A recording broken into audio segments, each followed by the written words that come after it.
Hi, today from the Dominican Republic. Today we'll be talking about an approach to marketing that will triple your sales. How to do it? See you after the break.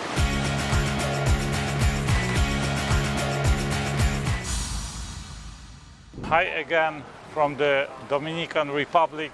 Today we'll be talking about a marketing approach that will triple your revenue.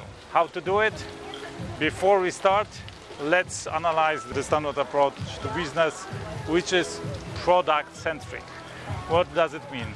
That means that you, as a company, you manufacture or you sell a certain product or maybe a service, and then you think about how to provide that product, how to sell that product to as many customers as possible.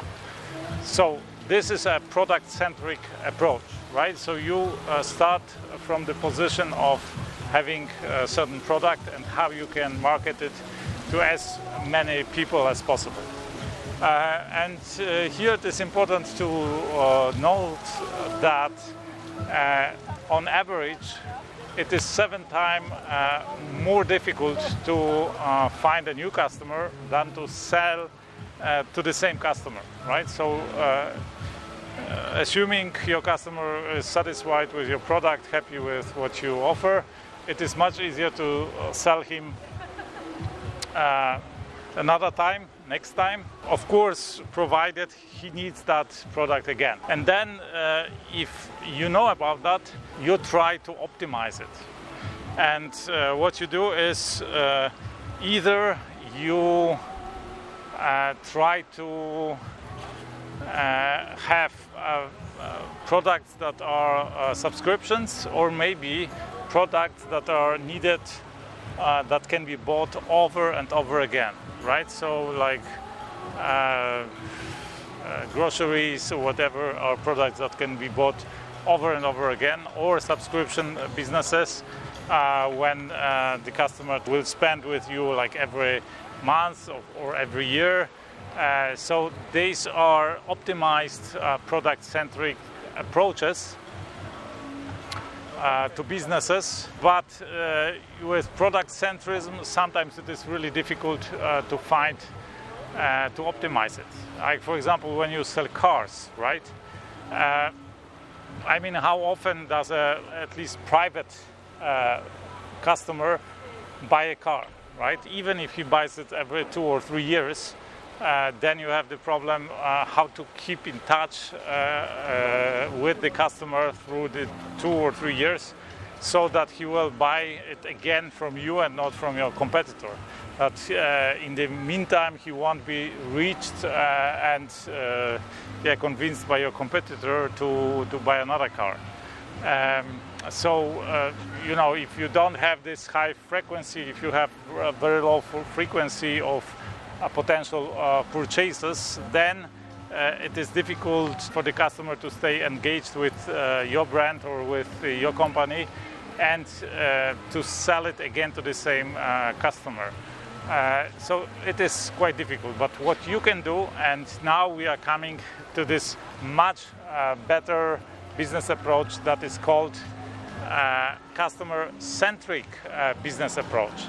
And this means you start from the customer. You have certain customers, you have won certain customers, and you know it is much easier to sell again to the same customer, but you don't need to sell the same product. It is a question of trust, right? The customer trusts you, you have won him once, he had a positive experience with your company. So now it is much easier to sell to him, but you don't need to sell him the same product. You can actually offer an ecosystem of products to the customer and sell him different products, meaning in the center of strategy is not the product, it's the customer.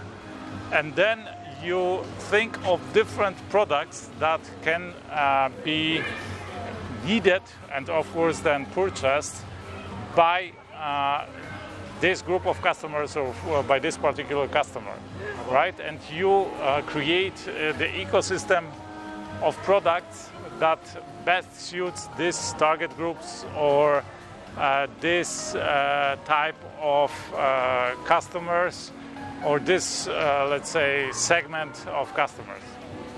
And I'll give you a very good example of that.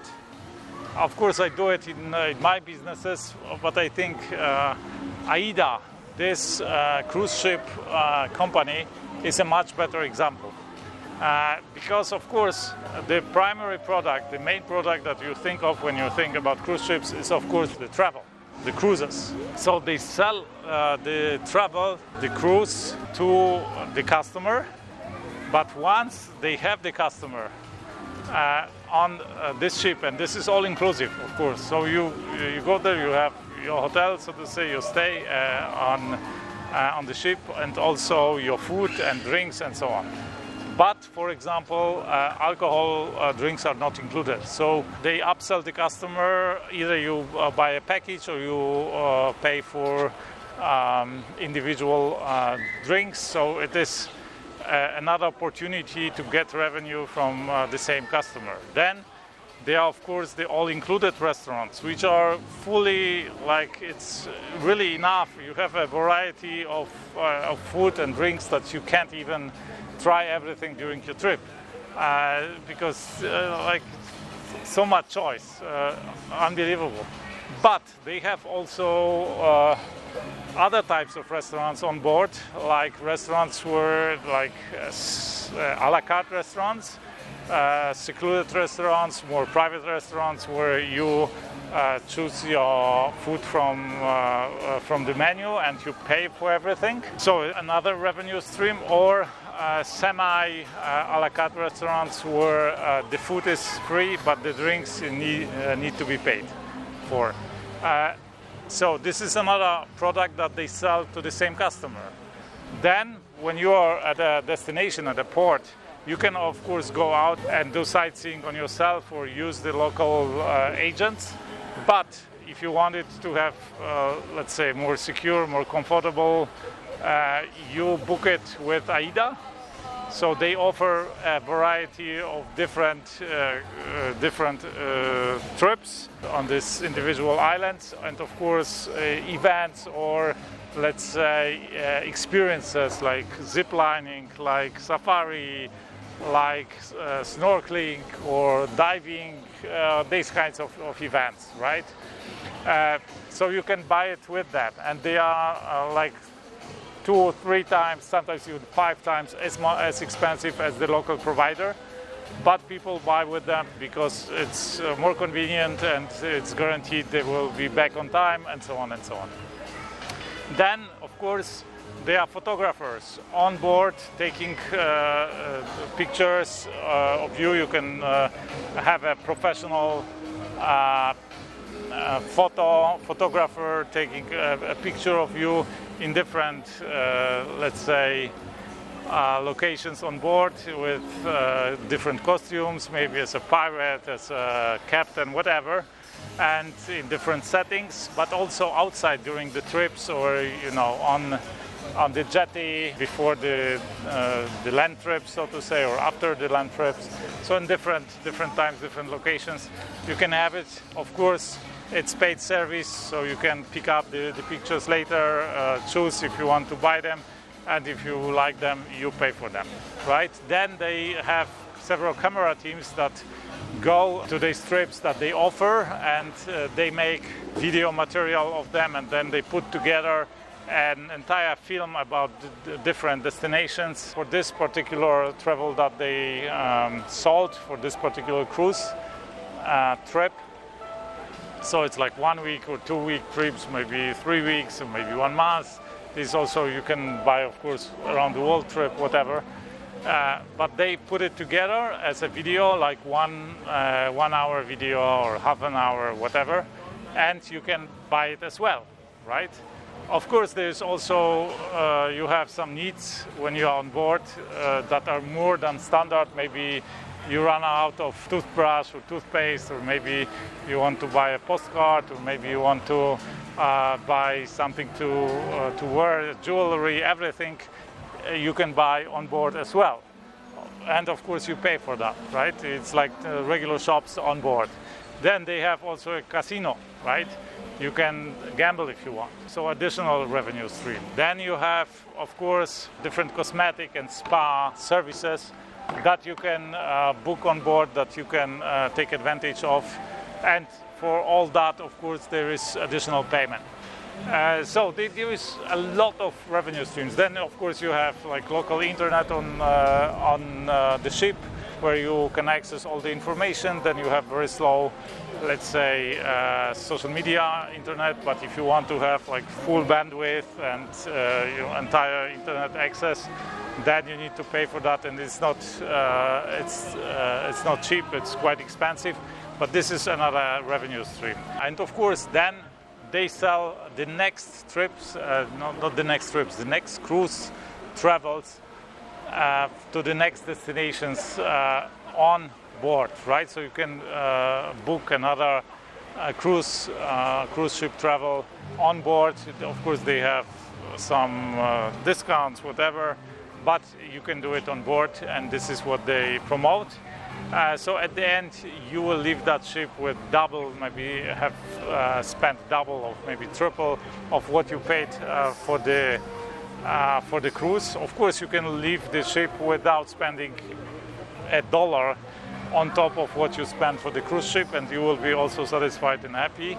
But their marketing is working on you. So usually, I would say average customer will spend here much more than he spent with them for the cruise travel. And this is called customer-centric business model, right? So you identify your customers, and then you build an ecosystem of product that will best fit these customers, and then you can maximize, or you can optimize the revenue you get per customer, which of course raises your profitability, because as you remember, it's much easier to sell to the same customer again than to win a new customer. So your profitability per customer is much higher, which means you can spend more money to win a customer, because you know what is your average profitability per customer.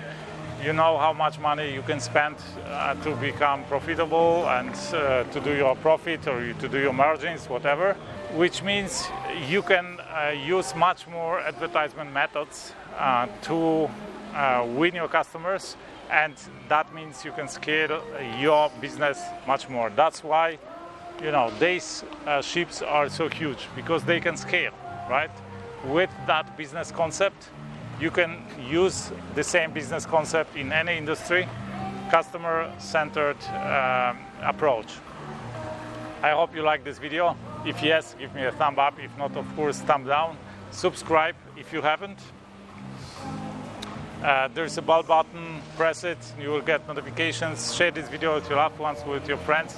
One day they will thank you for that. I talk here a lot about business on the highest level, how the best entrepreneurs, how the billionaires of our times think and act. I talk a lot about economy, about money, about sometimes about cryptocurrencies. So if you like this video, you will certainly like my other videos. I invite you to watch them. That's it for today. I wish you a fantastic day. Let's do something extraordinary today.